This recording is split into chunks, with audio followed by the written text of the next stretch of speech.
If you knew my whole story, you'd be proud of me. So God says to men, he says, I will bless you. Check this out, brothers. This is big. This is big. He says, I will bless you according to how you treat your woman.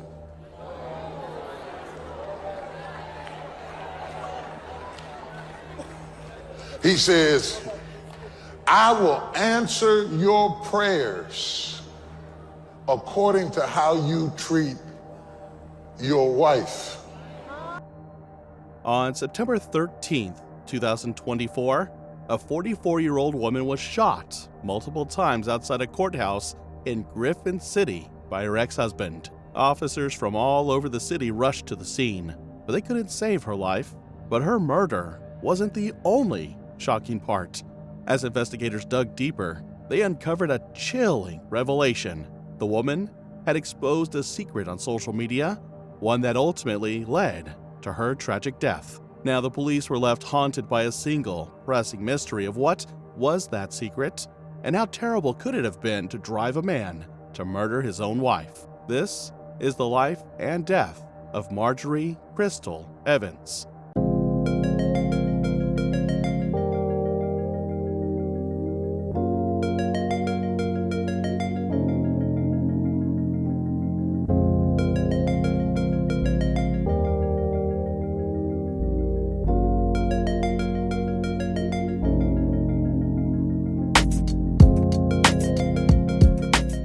Griffin is a city in Spalding County, Georgia, part of the Atlanta metropolitan area. Griffin, Georgia, has a concerning crime rate, with a violent crime rate of 49.5, which is more than double the national average of 22.7.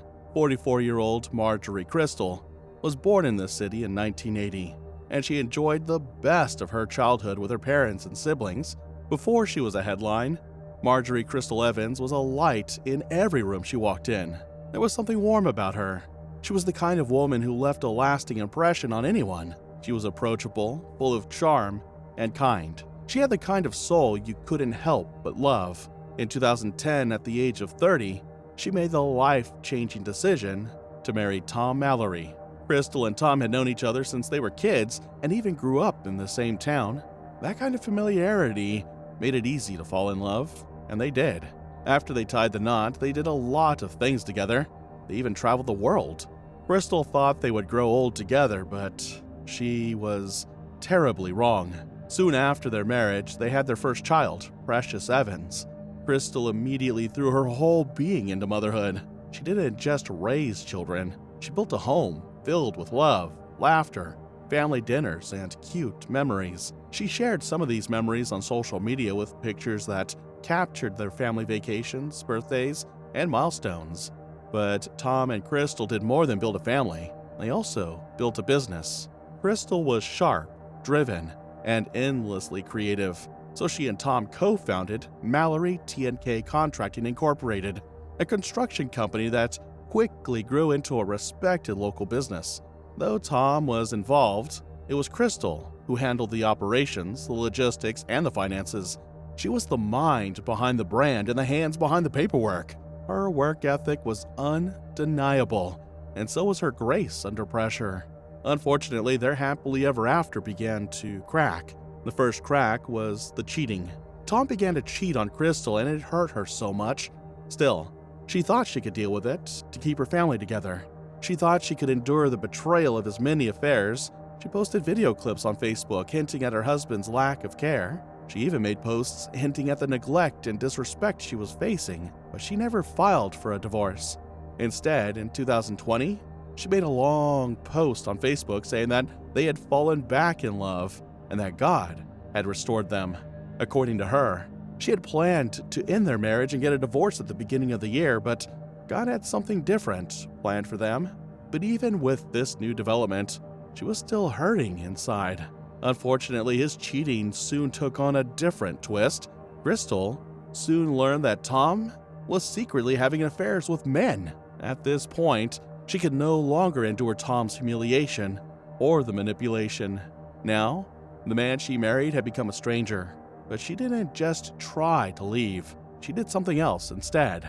She posted about it. Crystal did not just expose her husband's sexuality to the world, she also posted a recording of him fighting with a man he was having an affair with. Got me a job. School to blow about your car. This game you a car. What more can you say about it? What more can you say about it? You fuck faggot. You fuck boy. I can say that. I can keep saying that. Insurance on the bitch. They ain't got out of pound. Nigga, you ain't put no insurance on it. You put insurance on it, the car still be on the road. Don't you so stupid. You so stupid. Nigga, you tell me, can you do that? No, you can't do that shit. Because you know why? Because you're a bottom nigga. You so stupid. That's why you can't goddamn do it. You're a bottom nigga. It's cool when I get out there, just have that energy. Crystal had always taken to social media to share her joys, so it was not surprising that she let the world into her pain too. And she was in a lot of pain. Tom was not just cheating on her and lying about his sexuality, but he also was using money from their business to buy cars for men and take them on vacation. One day, Crystal, determined to expose him, made a long Facebook post expressing her confusion.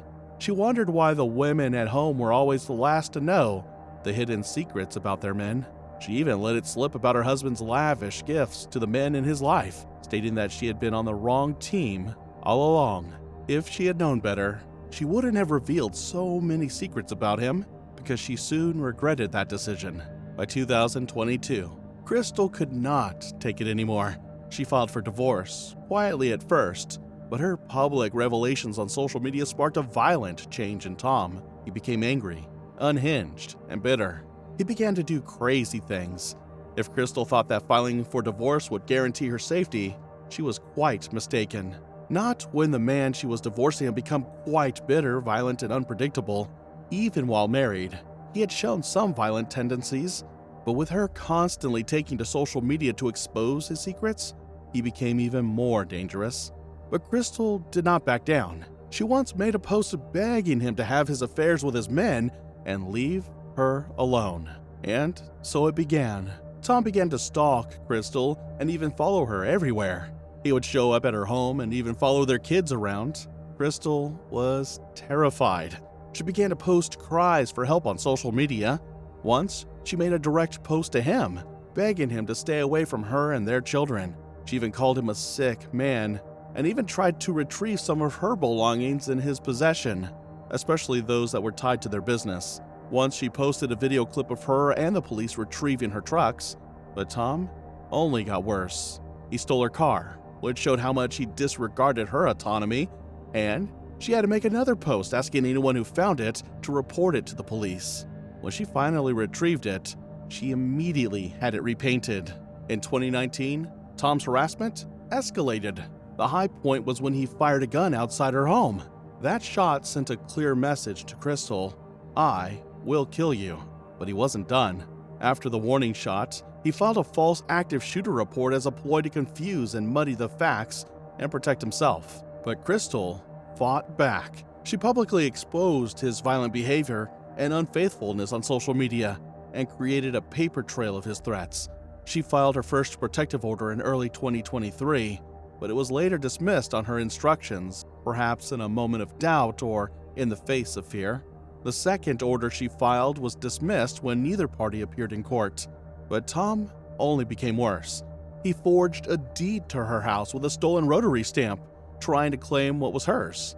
He even barricaded her in her home to stop her from leaving, then told her he would kill her so his daughters would inherit the home. When confronted in February 2023 about breaking into her property, he retaliated by cutting off her water, power, and internet. He even slid under the house to eavesdrop on her conversations, then began taunting her with chilling threats, like saying she was acting like a white girl he was going to have to kill. The financial strain was another blow as Tom sold the shared property without her consent. She took to social media almost every month for 2 years, letting everyone know that Tom was threatening to kill her. He said it to her face, and even said it to acquaintances. Thankfully, Crystal wasn't alone.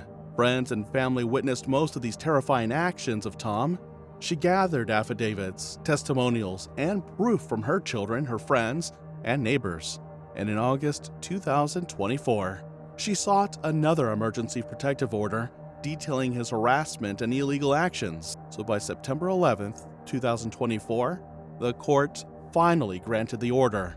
Judge Benjamin Cooker barred Tom from coming within 500 yards of her. Crystal also begged the judge to approve of his arrest, stating that her life was in danger, but that request fell on deaf ears. The judge insisted that Tom turn himself in.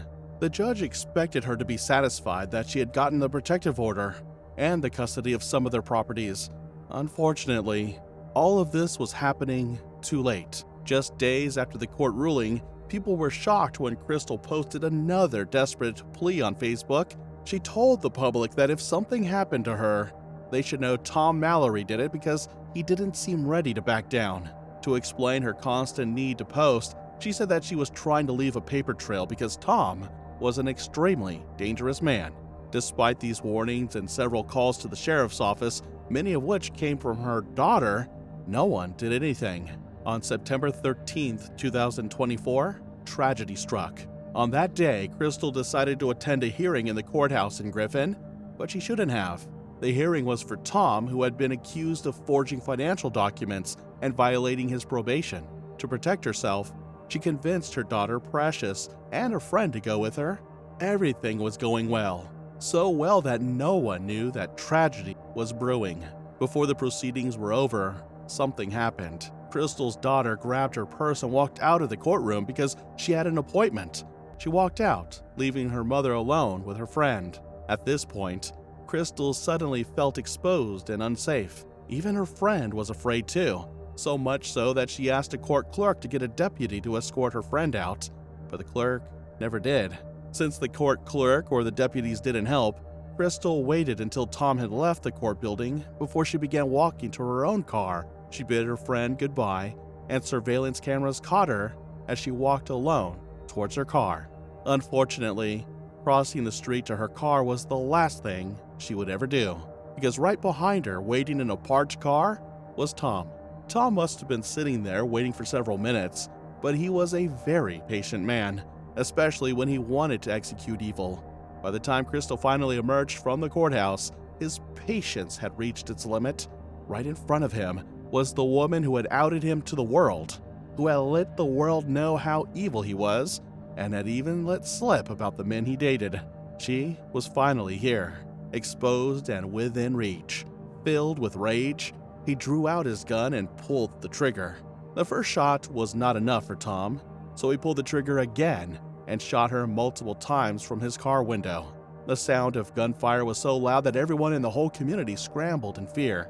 Crystal collapsed on the street and Tom screamed away immediately, hightailing it out of the parking lot. But his luck had run out. He had been so determined to kill Crystal that he had forgotten the courtroom was swimming with cops. Both Griffin police and Spalding County deputies jumped into their cars and gave chase. They chased him down the road and through tight corners until Tom realized he was toast. It was at this point that he did something many were not expecting him to do. The cops had cornered him and surrounded him. Now, they were trying to get him out of the car, so he pulled out the gun again, cocked it, and shot himself in the jaw. Everyone scrambled to get him out and rush him to the hospital immediately. Back at the court building, the deputies also tried to save Crystal's life. They administered first aid and did everything they could, but it was useless. She died just a few minutes after she was shot in the pool of her own blood. Tom faced a different fate. He didn't die. When Crystal's daughter visited the hospital, the doctor told her Tom was going to survive. He was not going to get away with killing sweet Crystal that easily.